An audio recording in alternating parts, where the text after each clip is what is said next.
Hello everyone, I greet in the name of God Almighty. My name is Apostle Nathan Salas, and today we have a very interesting video to react to. And this one says that why have Muslim leaders betray Muslims in India? I believe that this is going to be a very interesting video, a very informative video that we're going to learn about some of those things that are actually happening in India.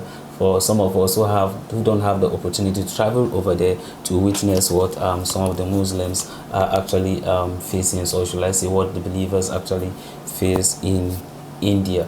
So if today happens to be the first time of you checking out my channel, don't forget to subscribe to my channel and follow me on my Facebook and Instagram. And if you have any video you want me to react to, don't forget to drop it at the comment section and I'm going to check it out. So guys, before we get on to the video, I'm a theologian and I make this video not to discredit anyone's religion.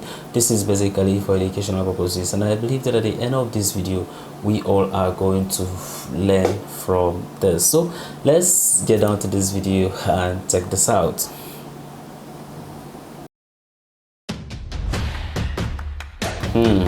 Okay.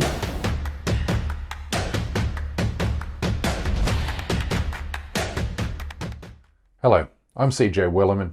Please make sure you subscribe to our show. Now let's get into it. 2 years ago, the world's leading authority on genocide issued an unambiguous warning when he said the preparation for genocide in India is well underway due to the actions and hateful rhetoric of the Hindu nationalist government. Well, that warning has now expired because the horrific events taking place all across India during the past 2 weeks makes it evidently clear that a genocide has now begun. One that threatens the lives of more than 200 million Muslims. Now I want you to get your head around this number, 200 million people. Because no country anywhere, anytime has ever tried to systematically exterminate 200 million of its own citizens. We are talking about the equivalent of 25 Holocausts. Now I'm going to do my very best to control my anger here, because I feel nothing but disgust and contempt when I see these individuals here. The so-called leaders of the Muslim world, who are willfully and deliberately turning a blind eye to the annihilation of Muslims in India. These cowards and scoundrels have not uttered a single word about what constitutes the largest scale mass murder of a religious minority since the Holocaust.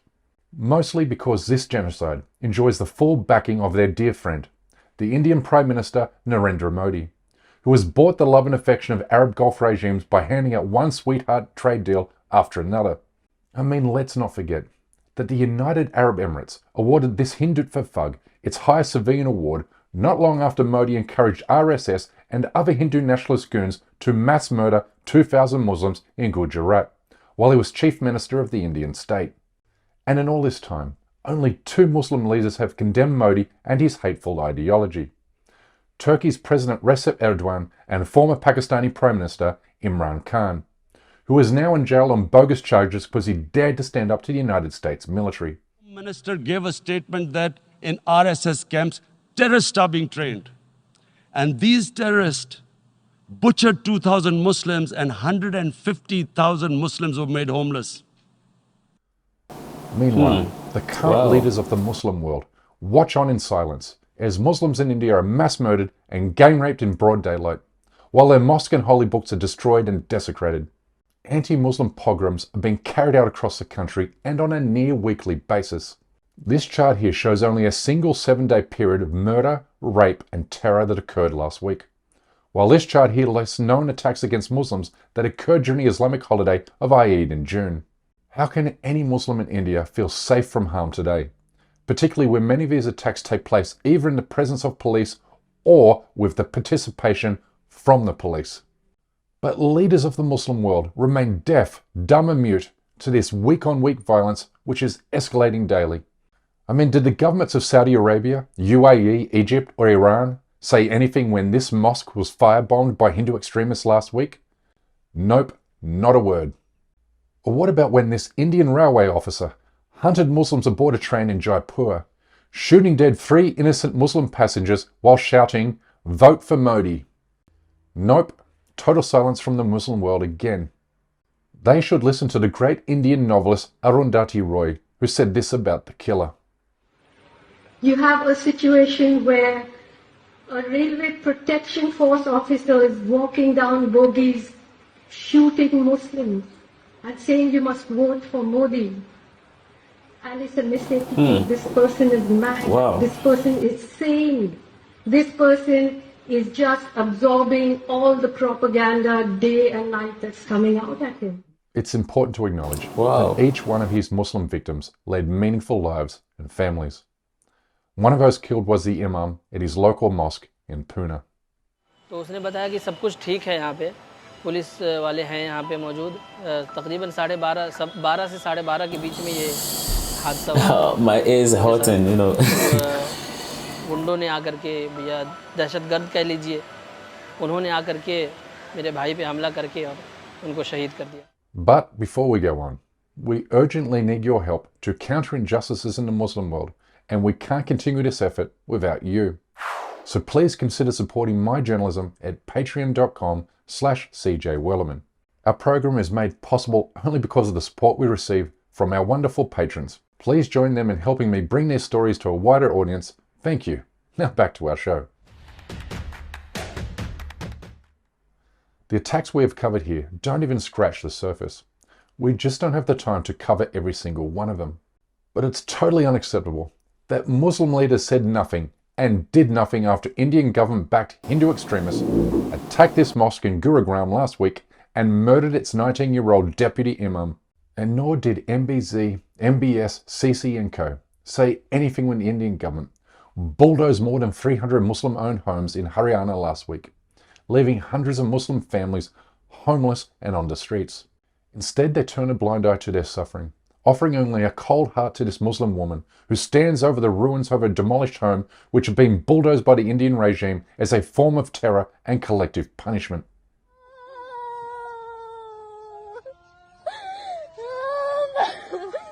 And while all of this is going on, Muslim-owned businesses are not only being boycotted by the Hindu majority, but also Hindu extremists are setting fire to Muslim-owned shops, hotels and restaurants right across the country. The goal being to starve Muslims to death.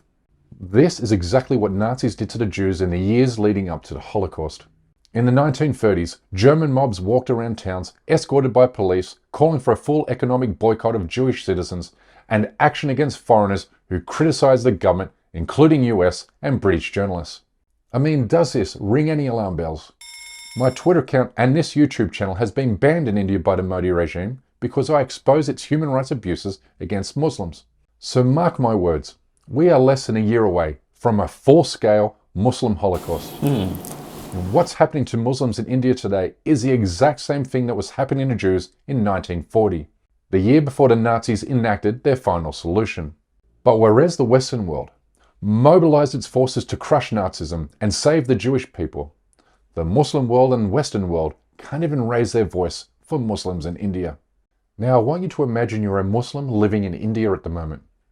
I want you to imagine what they must now endure on a daily basis, as they are confronted by armed street gangs, lynch mobs and hindered for radicalized cops who act no different to Hitler's SS. But when you think about that, I want you to watch a series of speeches that were given by right-wing Hindu leaders during the past 7 days. In each of these clips you're about to see, the speakers are calling on Hindus to arm themselves with guns and swords to mass murder Muslim men, women and children.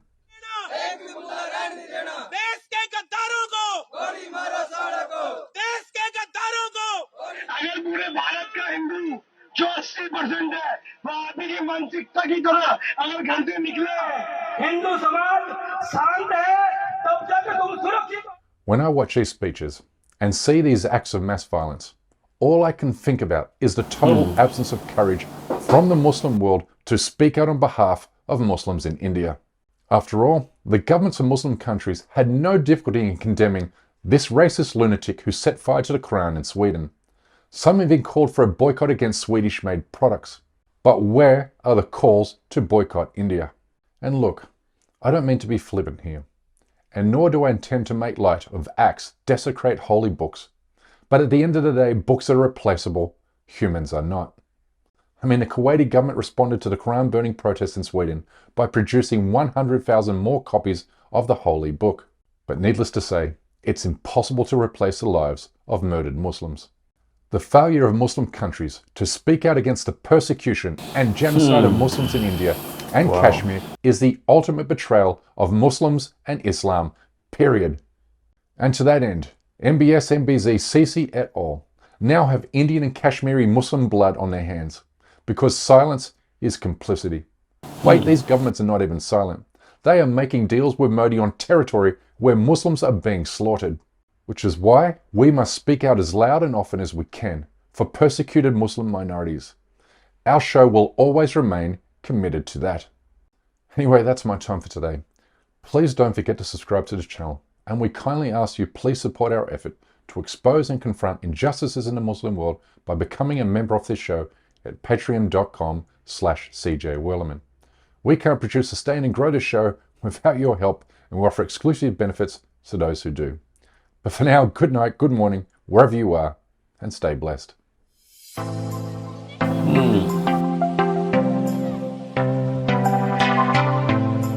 Wow.